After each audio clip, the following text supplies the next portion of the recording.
Okay, सुप्रभात church और good morning church. आप सभी को फिर से स्वागत है इस डिवोशन में। जय मसीह की। आज एक विषय में हम लोग बात करेंगे और वो है प्रेम।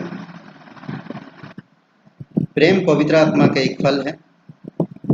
गलतियों की किताब 5वां अध्याय 22-23 वचन में 9 फलों में से एक पहला फल है प्रेम। हम देख सकते हैं 3 भाग में बांटा गया।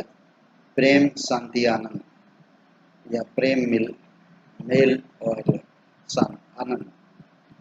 ये है जो आंतरिक अनुभव को संदर्भ करता है, आंतरिक अनुभव को संदर्भ करता है और ये परमेश्वर से संबंध रखता है। परमेश्वर की प्रेम, शांति और आनंद, ये परमेश्वर ऊपर से आता है हमारी अंदर। दूसरी बात देखते हैं हम, धीरज, कृपा और भलाई। ये है बाहरी अनुभव से संदर्भ करता है, जो बाहर से हम लोग सीखते हैं। और तीसरा है विश्वास, नम्रता और संयम। ये हमारी चरित्र का संदर्भ को प्रकट करता है, जो हमसे, हमारे जीवन से संदर्भ रखता है। इन तीनों में से हम देखते हैं, एक एक करके हम लोग जाएंगे। अभी 9 डिवोशन, हम इन 9 फलों के ऊपर डिवोशन देंगे। और प्रेम शब्द का सबसे पहला अगापे। अगापे यूनानी शब्द है। अगापे अगापे का मतलब है बहुत साधारण, दूसरों की चिंता करना, बिना व्यक्तिगत लाभ के दूसरों का भला करना। अद्भुत है। ओके, इसका मतलब यह होता है, हम लोग देखते हैं कि हमारे अंदर, रोमियो का 5:5 में हमारे अंदर पवित्र आत्मा के द्वारा हमारी अंदर प्रेम डाला गया, प्रेम दिया गया। हमारी अंदर प्रेम है और उस प्रेम को हमें प्रकट करना है, हमें उस प्रेम को दिखाना है। और हम पहला कुरिन्थियों का 13 अध्याय में प्रेम की परिभाषा को अच्छी तरह से देख सकते हैं। प्रेम की एक स्वभाव होती है, प्रेम उस स्वभाव में बढ़ना। हमें कहते कि परमेश्वर प्रेम है, करेक्ट। परमेश्वर प्रेम है, वह निस्वार्थ और बिना शर्त से प्रेम करता है और इसको अगापे प्रेम कहते हैं। प्रेम हर एक चीज प्रोड्यूस करता है, यानी कि उत्पन्न करता है। और प्रेम से हम बहुत सारी चीजें को ऐड कर सकते हैं। प्रेम बिना धीरज मुश्किल है। प्रेम के बिना सभ्यता, जेंटलनेस नहीं है। सभ्यता, नम्रता, कृपा, भलाई, अगर प्रेम नहीं है तो आप ये सब चीजें नहीं कर सकते। हम लोग पापी इंसान हैं और परमेश्वर हम लोगों से प्रेम किया, वो भी निस्वार्थ है, हमारी पापों से घृणा करता है, हमें नया जीवन दिया। अनंत जीवन देने के लिए उसने अपने बेटे को कुर्बान कर दिया।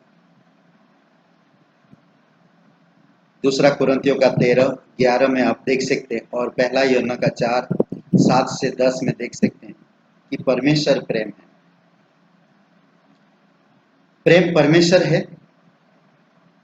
प्रेम परमेश्वर का एक बहुत बड़ा गुण है या स्वभाव है। प्रेम कभी समाप्त नहीं होता। प्रेम कभी ऊंचा नीचा नहीं देखता।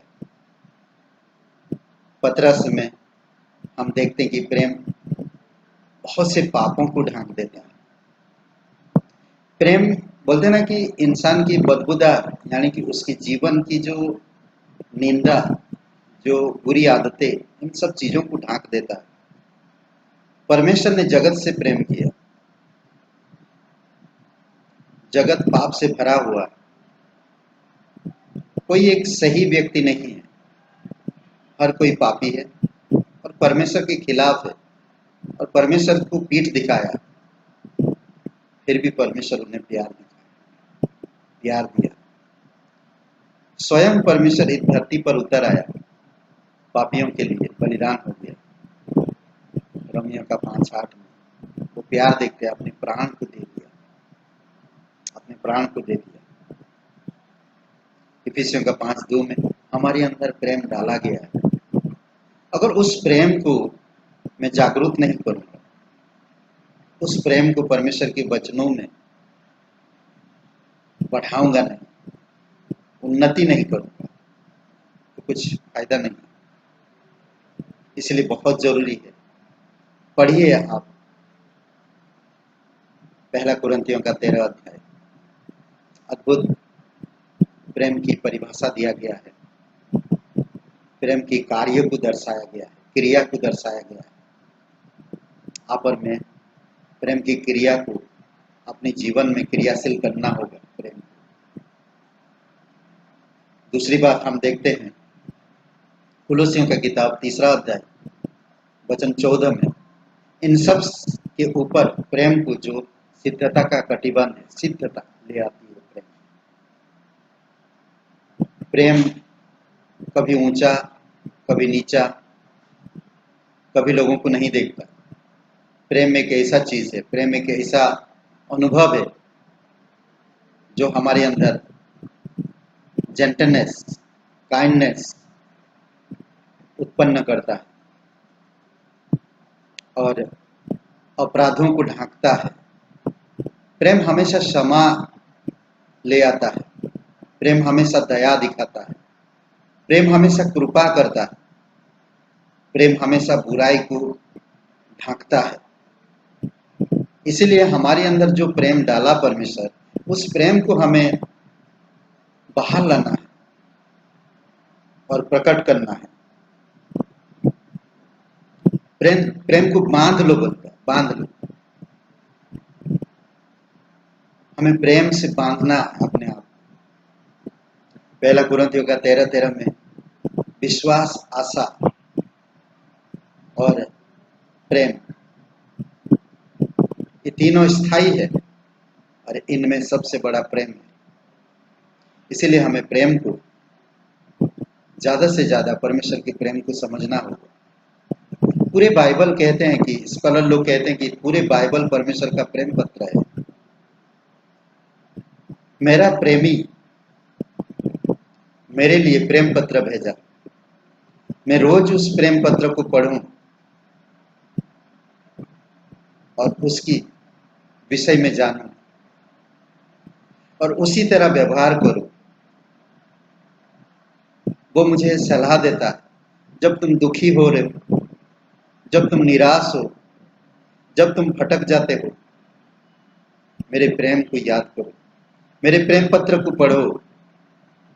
वो तुम्हें स्थिर करेगा, वो तुम्हें सही रास्ता दिखाएगा, वो तुम्हारे अंदर अनुभव बढ़ाएगा, वो तुम्हारे अंदर परमेश्वर की गुणों को उत्पन्न करेगा, मेरे स्वभाव को उत्पन्न करेगा, मेरी ताजगी को महसूस कर पाओगे।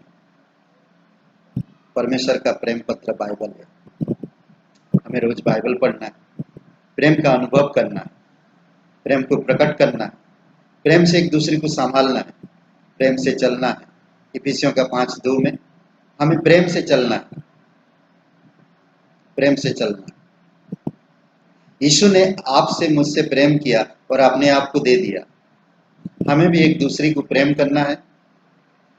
अपने प्राण देने के लिए नहीं गया था, पर हम प्रेम करके हम उसको प्रेम में बढ़ा सकते हैं, परमेश्वर के प्रेम को प्रकट कर सकते हैं।